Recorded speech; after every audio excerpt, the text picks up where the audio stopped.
Rede Digital e Varejo, que conta com patrocínio da Allos. Para este painel, também chama ao palco Luiz Gustavo Bichara, advogado tributarista. Rogério Mascarenhas, secretário de Governo Digital do Ministério da Gestão e Inovação em Serviços Públicos. Rafael Salles, presidente da Allos. O senador Ângelo Coronel, do PSD da Bahia. Mais uma vez, vou reforçar aqui aos nossos convidados, por gentileza, que se posicionem nos assentos de acordo com as suas respectivas fotos aqui no nosso palco. Sejam bem-vindos. Márcio, vou passar a palavra para você. Muito obrigado, Vanessa. Estamos só esperando o nosso último convidado chegar ali. É um prazer ter vocês todos aqui já.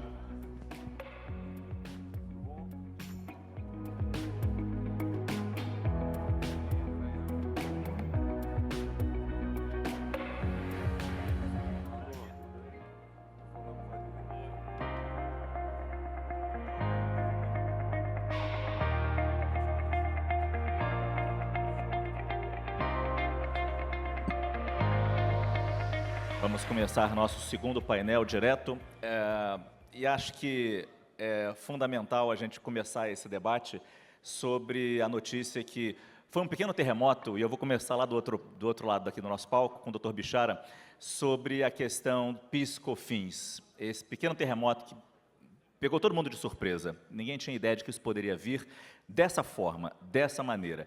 Eu queria a sua análise de uma pessoa que acompanha tão de perto, e acompanhou tão de perto a reforma tributária, acompanhou tão de perto essa evolução, e a gente parece sempre que vai a gente tenta ser otimista, que vai num bom caminho, quando chega um ponto desse, uma decisão como essa, de restringir o uso do PIS/COFINS, que atingiu todos os setores. Eu queria ter a sua avaliação sobre isso, por favor. Acho que o microfone não está funcionando, doutor Bichara. Agora foi. Bom dia a todos. Em primeiro lugar, agradecer muito ao João, a Camila, a Ana Camargo. Para mim, uma honra estar aqui. Saudar você, Márcio. Uma alegria. O presidente João Paulo, o senador Ângelo Coronel, meu amigo Rafael, Rogério. Uma alegria estar aqui. Márcio, achar que a SMP vai resolver o problema da desoneração da folha é uma fantasia de proporções épicas. Eu acho que o governo foi profundamente infeliz nessa MP, e a razão é elementar, é de uma simplicidade franciscana. O que disse o Supremo? É preciso nova fonte de custeio para cobrir a desoneração. O que fez o governo federal? Não criou nova fonte de custeio. O governo federal, com a SMP, fez uma operação de caixa, um empréstimo ponte com o dinheiro das empresas. Ele disse, você não poderá mais compensar o PIS/COFINS, mas nós vamos te devolver. Isso é uma pedalada. Eu não posso encontrar uma expressão mais apropriada para qualificar a SMP. Isso é uma pedalada pura e simples, Márcio, porque, insisto nesse ponto, ela não gera nova fonte de receita, ela apenas atrasa a devolução desse crédito dos contribuintes, reproduzindo no âmbito do PIS/COFINS uma perversa lógica que as empresas conhecem muito bem há 30 anos para o ICMS. Todo exportador brasileiro tem créditos de ICMS acumulados, e agora o que diz a Fazenda é que ela quer reproduzir essa lógica, que ela quer também impor esse sacrifício ao exportador brasileiro e ao agro. Quer dizer, me parece que a SMP ela é absolutamente infeliz, e não só por isso, porque ela viola o princípio da não cumulatividade num momento onde o governo federal quer que a gente acredite na não cumulatividade, por força da reforma tributária. E o que a SMP faz é manhetar a não cumulatividade e condenar os contribuintes que pagam PIS/COFINS a acumularem crédito para as próximas décadas, né? Por isso eu tenho muita confiança que a SMP será de pronto rejeitada pelo Congresso. Nós temos mais algum tempo aqui, doutor Bichara. Eu queria detalhar com o senhor, claro, sabemos que haverá impactos políticos, certamente, mas eu queria pegar um pouco mais dos impactos econômicos, se não for devolvida a MP, se ela realmente começar a ser, como já está valendo. Márcio, você observou muito bem, ela está valendo, e se a MP não for devolvida, eu não tenho nenhuma dúvida que não vamos enfrentar uma judicialização nesse tema. Agora, os efeitos para as empresas são dramáticos, porque elas terão que continuar recolhendo PIS/COFINS e serão acumuladoras de crédito até o dia que o governo se digne a devolver isso. Mas essa minha suposição de não devolução, ela deriva de uma compreensão da própria MP. O que está dizendo o governo? Nós vamos arrecadar 29 bilhões não devolvendo PIS e COFINS. Então, não tem aquela coisa que quem dá aos pobres empresta a Deus? No Brasil, quem dá ao fisco diz a Deus, né? Porque não vai receber de novo esse dinheiro nunca. E essa... Só uma observação rápida, Márcio. Agora, veja, a infelicidade do governo no sentido de identificar fontes de custeio. Aqui na nossa discussão do varejo, a gente vê isso de maneira muito sensível. Por exemplo, essa isenção alucinada dos $50, que na prática é um contrabando oficializado. Quer dizer, um sujeito, então, que gera emprego, monta um negócio de varejo, paga imposto, concorre com um sujeito que importa, sem pagar tributo, por razão nenhuma. E, segundo a Receita Federal, somente esse ano, esse valor corresponde a 7,3 bilhões de reais. Então, por que a gente não tem coragem de enfrentar esse tema, passa a tributar a tal blusinha, ao invés de ficar fazendo proselitismo eleitoral com o tributo? Daí é que devia sair esse dinheiro, e não dos exportadores brasileiros. Quer falar? Posso? Por favor. Agora, Rafael, do setor do eu sou o Rafael varejo. Salles. Como eu estou no varejo, né, com alguns colegas aqui também do varejo, essa questão que o Bichara colocou de uma forma muito contundente e competente, eu queria fazer uma pequena... É uma narrativa, uma historinha, uma pequena historinha.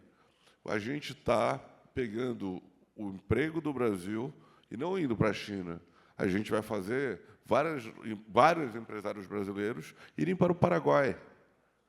A Riachuelo, não sei se o Flávio está aqui, a Riachuelo já produz no Paraguai, muito. Porque vai de lá, a gente vai e manda fazer o online do Brasil, vai ser feito no Paraguai.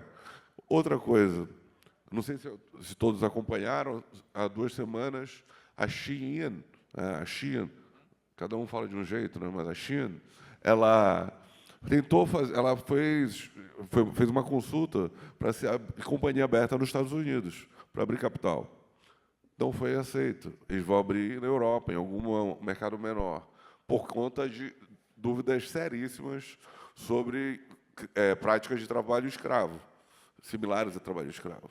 Ou seja, nós estamos algo não sustentável do ponto de vista ambiental, não sustentável do ponto de vista econômico, simplesmente por um populismo, uma medida para parecer... que eu não acredito que isso é uma visão de governo. Porque o governo, estrategicamente, não pode. O governo, como o do PT, não pode achar que o empresário pequeno brasileiro que recolhe todos os impostos pode competir com uma empresa chinesa que tem todas as estruturas, além da eficiência, entre aspas, chinesa, ainda tem toda uma estrutura desbalanceada comparado com o que a gente tem no Brasil, tanto em tributação quanto em direitos trabalhistas. Eu vou pegar o setor do varejo com você um pouquinho mais tarde, mas como a gente começou a falar da taxa das blusinhas, eu queria botar o senador Ângelo Coronel antes nessa conversa, só para a gente ter a noção realmente do que aconteceu. A discussão era se taxava ou não taxava, e quando decidiu se taxar por 20%, desagradou todo mundo, inclusive os consumidores. Pergunto para o senhor como agradar nessa questão delicada todo mundo, num ponto que é difícil, taxar ou não taxar esses sites de comércio estrangeiros. Senador, boa tarde. Boa tarde a todos. Queria cumprimentar João Camargo, a Camila, agradecer mais uma vez pelo convite, saudar ali o Baiano, ministro do Tribunal de Contas da União, Bruno Dantas, aqui presente, saudar a esposa do Camargo, ali presente também. Ela perguntou, e a Eleusa não veio? Hoje eu dei férias a ela das atividades políticas. Mas, Márcio, a situação é muito delicada. Nós votamos essa semana o projeto que veio da Câmara com os 20%, mas não resolve o problema. Não podemos hoje matar as indústrias, matar o setor de varejo e favorecer essas plataformas chinesas. O Alibaba, por exemplo, que é uma mega empresa, já tem 3 empresas na sua grade, no seu cronograma, as 3 maiores do mundo. Está entrando aqui no Brasil, me parece que uma nova, que chama Temo, que também diz que vai arregaçar o comércio aqui brasileiro. Aí eu pergunto, quem vai empregar os funcionários das pequenas e médias empresas de varejo? Quem vai empregar as pequenas pessoas, as pequenas indústrias que irão demitir porque não vão ter a quem vender, já que o varejo não tem como comprar? Então, é uma situação muito delicada. Infelizmente, o que eu vejo muito no Congresso Nacional, vou até fazer uma autocrítica, é a questão daquele negócio, podemos taxar porque ano eleitoral vai influenciar no voto. Isso é que tem que acabar no Brasil. Nós temos que ter a coragem de dizer, não tem por que o produto chinês entrar no Brasil com um preço mais barato do que o brasileiro. Por que o preço é mais barato? Porque lá não paga imposto e aqui a gente paga imposto. A gente vende um produto hoje com uma carga tributária excessiva. E a reforma tributária que está aí por vir, que aprovamos o esqueleto, ninguém sabe quando ela vai ser aprovada.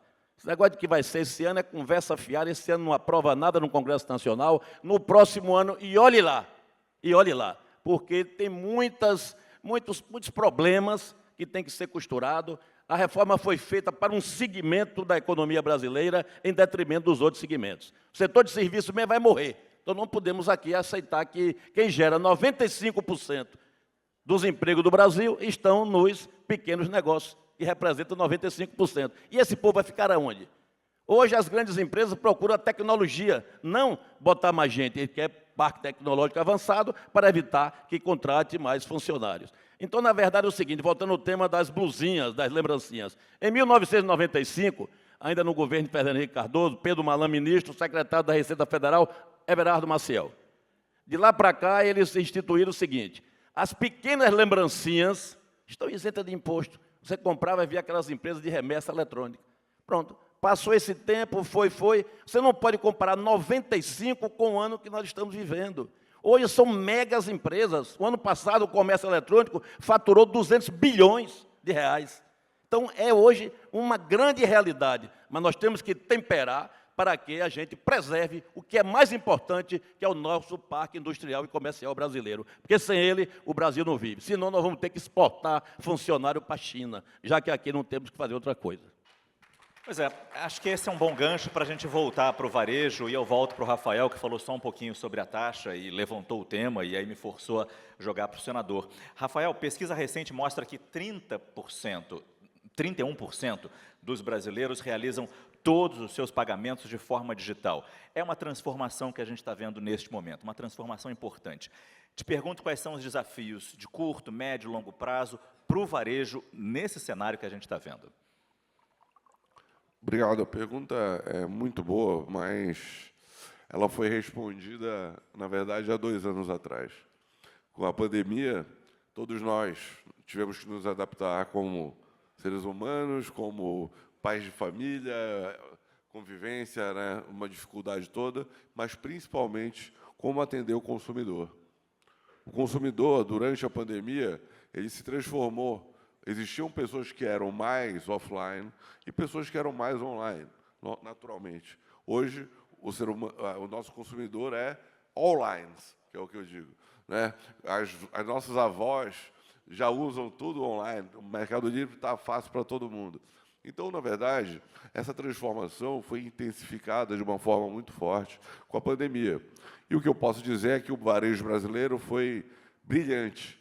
Brilhante. A gente está vendo algumas empresas sofrendo agora, mas o empresário, o pequeno empresário brasileiro, o lojista, foi um guerreiro. Sobreviveu, né, Wander?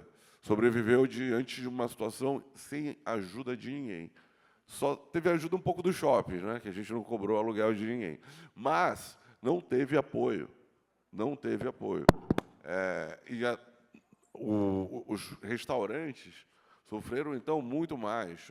A margem da entrega do delivery é muito menor. O que eu estou falando isso porque a gente está agora, na verdade, criando um novo desafio para o varejo, do pequeno varejo brasileiro, que é a reforma tributária. A reforma tributária vai afetar muito mais o pequeno varejo brasileiro do que a digitalização. O empresário brasileiro ele é esperto, ele é trabalhador, ele é dinâmico, ele se adapta. Então, hoje, as pessoas... Eu estava falando com o presidente da Centauro 2 dias atrás. A Centauro acabou com todos os centros de distribuição. Tudo vai ser distribuído a partir das lojas. Vamos fechar o último agora em São Paulo. Tudo a partir das lojas. É a forma dos empresários se adaptarem. Isso deve estar acontecendo em diversos lugares do mundo, cada um com a sua característica. Acabou essa distribuição. A loja distribui e a gente usa o motoboy, ou o que quer que seja para entregar. Ótimo. Vamos sobreviver à digitalização. Agora, a reforma tributária, eu não sei se a gente vai conseguir sobreviver o pequeno varejista. Essa reforma ela foi estruturada, e eu peço, venha aqui ao Bichara, que é o especialista, ela foi estruturada de uma forma como se o Brasil fosse a Faria Lima, a Paulista e o Leblon. Eu não sei se o Helder já está aí, o governador Helder, mas em Belém, a maior parte dos lojistas são empresários locais. Eles são franqueados e a cadeia deles não é complexa o suficiente para poder se acreditar como foi criada a estrutura muito sofisticada, mas pouco realista, que veio da proposta do governo. Eu de novo, não creio que isso foi uma decisão estratégica do governo. Acho que faltou foi gastar a sola de sapato do secretário que está tocando esse processo e entender que o Brasil é complexo. A competição vai ser o pequeno varejista na planície e os grandes varejistas e os grandes grupos aqui no Planalto, competindo em condições completamente desiguais. É isso que a gente vai criar com essa reforma tributária. Doutor Bichara, quer completar rapidamente, é isso? Eu queria, rapidamente, Márcio, só para ilustrar isso que o Rafael está colocando, que acho que é um ponto muito importante, tentar mostrar um número. O ministro Bruno Dantas sabe disso muito bem, porque o Tribunal de Contas ofereceu os números que foram viáveis, que viabilizaram a aprovação da reforma, mas a aplicação concreta das alíquotas, os empresários é que sabem. Então, dou um exemplo rápido. Um shopping hoje submetido ao lucro presumido cobra do lojista 3,65% de tributos sobre o consumo. Vai para 21%. Não é um aumento despiciendo, não é um aumento bobo. E aí, os teóricos da reforma dizem, não, mas é só empurrar no preço, para o shopping é neutro. Mas isso é de uma ingenuidade comovente, né? Imaginar que todo preço aceita esse aumento, todo preço tem essa inelasticidade. Então, só queria dar uma cor nisso que o Rafa colocou, que acho que é um ponto importante. O deputado Reginaldo está aqui e tenho certeza que ele será muito sensível a essas ponderações. Assim como na questão da chinha, da blusinha, o Congresso agiu, né, e está corrigindo, eu tenho esperança que o Congresso vai agir novamente aqui, porque a gente sabe que o Congresso conhece o Brasil em todos os grotões, em todas as distâncias. Por isso que a gente tem aqui o ex-presidente da Câmara, que daqui a pouco vai falar sobre isso também. Mas antes eu jogo a conversa para a gente tentar dar um tom um tanto mais positivo ao tema, e não que as coisas negativas sejam ruins, não, precisam ser debatidas, mas também precisamos reconhecer avanços que estamos tendo neste momento do nosso país, e um deles é digitalização de serviços públicos, que vem à mente quando a gente fala principalmente em desburocratização, em simplificação de processos. Isso é importante e isso afeta o dia a dia de qualquer empresa, de qualquer pessoa. Pergunto para o senhor, secretário Rogério Mascarenhas, o quão avançado o senhor considera que está o governo neste momento, nessa agenda, e que referências nós temos no mundo para trazer esse avanço e essas facilidades aqui para o Brasil? Boa tarde. Boa tarde, Márcio. Obrigado pela pergunta. Primeiro, agradecer. Mas se quiser responder as questões aqui das queixas, fique à vontade. Vamos lá. Primeiro, agradecer aqui à família Camargo o convite, né? Boa tarde a todos e a todas. Eu acho que assim, o Brasil tem uma questão de muito orgulho em relação ao avanço da pauta digital quando a gente está falando de governo. Hoje o Brasil é reconhecidamente um país com alta maturidade nessa temática de governo digital, né? Não somente no que diz respeito, isso foi, obviamente, potencializado pela pandemia. Nós saímos de um patamar de pessoas, por exemplo, na principal questão, que é o GovBR, né? Que nós respondemos por ele lá na Secretaria, da ordem de 20 e poucos milhões. Hoje nós temos 158 milhões de brasileiros que utilizam hoje o GovBR.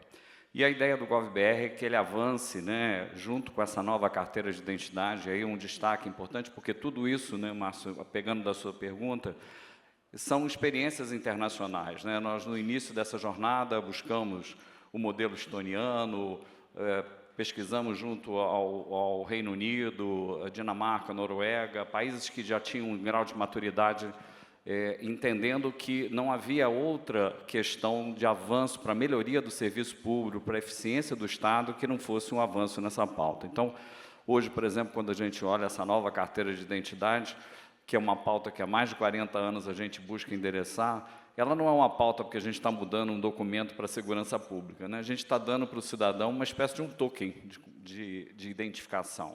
A grande ideia que a gente tem, quando a gente fala um pouquinho de reforma tributária, tem lá um capítulo que fala da possibilidade do cashback, né? De como é que a gente identifica isso. E essa identidade é exatamente para isso. Essa identidade, além da gente conseguir consolidar tudo, né, o país vive ainda uma realidade da gente ter 27 números diferentes, né? A pessoa pode tirar num estado, tirar no outro.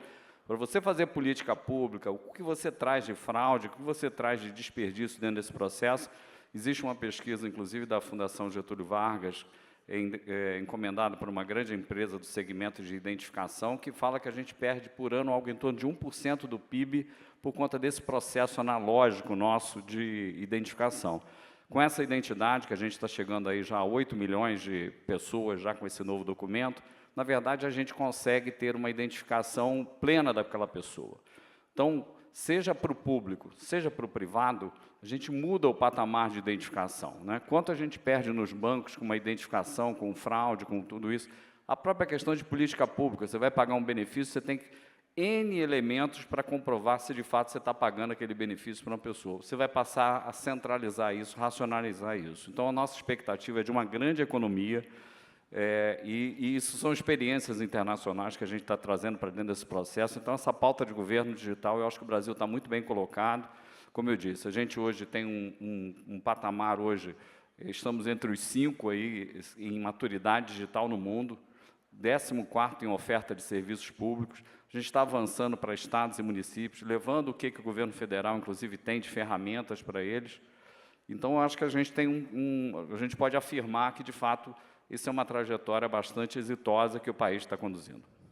Só uma pergunta rápida, já que a gente já tem um tempinho com o senhor. A Secretaria de Governo Digital também influencia ou também opina na questão de voto eletrônico, se a gente um dia vai ter um voto à distância, alguma coisa nesse sentido? Na verdade, ela não entra nesse sentido do voto, até porque é uma competência muito da própria Justiça Eleitoral, né? Mas se vocês participam da discussão. Mas as tecnologias, por exemplo, a própria criptografia, que é utilizada nas urnas, ela é uma criptografia hoje desenvolvida pelo Brasil, lá com o ITI, né, com o Instituto de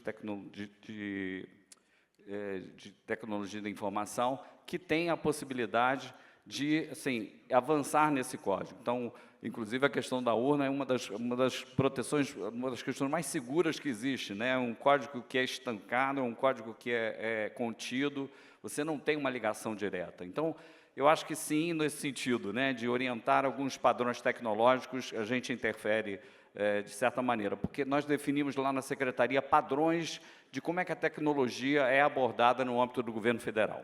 Ótimo, ótimo. A gente vai encerrar esse debate, esse painel, com o ex-deputado João Paulo Cunha, não apenas ex-deputado, mas ex-presidente da Câmara. E talvez seja interessante terminar exatamente por causa disso. Tivemos tantas visões aqui, realistas, de futuro, de presente, e queria ter o senhor essa visão. Se o caminho está correto, como o Congresso está, na sua visão experimentada de Congresso, se está sabendo receber essas demandas, como vimos no painel anterior, responder a elas, para o desenvolvimento do país. Boa tarde, deputado. Boa tarde, Márcio. Queria agradecer o convite da Esfera, na pessoa do meu amigo João Camargo, dizer que é um prazer estar aqui e dividir a mesa com os senhores. Você sabe que o diabo, ele é bravo, e todos nós temos medo, não é porque é o diabo, não, é porque é velho. Então, você acaba acumulando uma certa experiência, e quando você fica numa posição de assistente, que é o meu caso hoje, você consegue ver melhor a disputa política e o mundo político, e às vezes você fica meio com uma visão esquizofrênica até. Desde que a Constituição de 88 acolheu o nosso sistema tributário, eu cheguei na Câmara em 95. Eu já vi dezenas de propostas de reforma tributária. E quando eu era presidente, tinha uma proposta de reforma tributária lá, E eu ouvia todo mundo, eu ficava meio louco, porque saía o setor do aço, entrava o setor da mineração, entrava o setor da importação, da exportação, do varejo. Uma dificuldade de você amarrar esses interesses. Não é uma coisa fácil de você fazer, em particular num país como o nosso. Um país desigual, que predomina fundamentalmente as pessoas mais pobres, que precisa do amparo do Estado para a saúde, para a educação, para a estrada, para os portos, aeroportos. E quem faz isso é o Estado brasileiro. E o Estado não tem outra forma dele se manter. Não é aqui no Brasil, é no mundo. Não há uma forma. Se tivesse, seria excelente. O governo pode patrocinar saúde para todo mundo, não precisa ninguém pagar nada. Mas não existe isso. Tem que ter um sistema tributário. E a justeza da sociedade é quando ela consegue estabelecer uma base comum, e essa base pode ser aceita por todo mundo, uns mais, outros menos reclamando, mas que possa ajudar todo mundo. Todo mundo. Vamos ser sinceros aqui. Essa política de desoneração, eu sou francamente favorável à desoneração, mas eu acho que tem setores lá que não precisavam estar lá. Só que, de repente, viram vale tudo, então todo mundo quer pegar uma beiradinha para entrar lá. Mas voltando na questão central que você iniciou, que é a blusinha chinesa. Aliás, eu tentei achar um paletó ali na feirinha do Guarujá para vir aqui, não tinha um chinês lá para comprar, mais brincando. Mas qual é doutor Bichara, qual é a contradição que a gente vive? O mundo ficou globalizado. A elite mundial, ela brigou para globalizar, quebrar as barreiras, fazer com que o capital transitasse por todos os países. Aliás, com poucas regras era aquela exigência. O comércio seguiu a mesma direção. Assim como o narcotráfico, um parênteses aqui, assim como o narcotráfico em outras áreas também. Então, essa questão do mercado internacional e como ele incide sobre o varejo, nós precisamos, eu acho, uma discussão um pouco mais profunda e mais, vamos dizer assim, mais densa, para a gente descobrir qual, de fato, é o problema do país. Por que alguns setores da nossa economia ficaram atrasados e outros de outros países avançaram? Culpa de quem? Culpa do pobrezinho lá que compra uma blusa, uma calça, um tênis, um chapéu e etc.? Alguém não investiu em tecnologia e em ciência. E não está investindo. E nós vamos perder de novo o novo bonde. Pela oportunidade, a inteligência artificial, que no Brasil tem 2 fóruns sendo discutidos, no Congresso e um no Ministério da Ciência e Tecnologia, se a gente não abrir o olho, nós vamos ficar para trás de novo. Vamos ficar para trás. Porque, recentemente, no Reino Unido, já teve lá os países do G7 já fizeram um protocolo para isso. E estão avançando numa rapidez e vai incidir sobre o mercado. Bem, falaram os colegas aqui que antecederam que o mercado, o comércio varejista, ele mudou muito, principalmente da pandemia para cá. Ele deixou de ser predominantemente loja física e passou compra virtual, mas você sabe, Rafael, que tem, eu li esses dias, que tem uma parcela significativa da população que está procurando a loja física, vê o produto, corre na internet e compra. Ainda bem. E o contrário, tem gente que prefere ainda a loja física. Então, eu acho que é uma discussão, Márcio, aqui, evidentemente, nesses poucos minutos não vai dar, mas eu queria contextualizar isso. A estrutura do nosso país perdeu muito, nós ficamos muito para trás, nós precisamos olhar de forma mais completa isso. Porque hoje é o setor têxtil, da indústria têxtil que está sofrendo, ou da indústria do aço, mas em breve será outro setor, que vai sofrer de novo. Então, para uma boa saída, que seja nacional, que seja de interesse de todos, que possa, de fato, fazer com que a sociedade melhore no seu conjunto, que suba todo mundo, eu acho que a gente precisaria fazer essa discussão de forma menos temporal, sabe? Eu acho que toda vez que o ambiente político ele fica muito acirrado, eu não gosto muito, aliás, eu nunca vivi muito nesse ambiente muito de esticado, de pontas, sabe, de extremos. Eu sempre preferi para o meio. Aliás, até aristotélico, né, Bichara? O equilíbrio, né? Porque eu acho que o equilíbrio é melhor. O Brasil, infelizmente, nesse momento, nós vamos passar por um momento de muita tensão, puxando de um lado, puxando do outro. Eu não sei o que vai sair de lá. Espero que a esfera que tem uma discussão circunferencial possa arrumar uma saída, que não tem quina para bater, quem sabe possa ajudar com esses debates aqui, que eu aproveito para deixar um grande abraço ao João e a toda a equipe. Esse é o objetivo do encontro, do painel e das conversas que certamente prosseguem depois dele. Agradeço muito a presença de todos vocês. Muito obrigado pelos insights, pelas ideias. Devolvo mais uma vez para a Vanessa.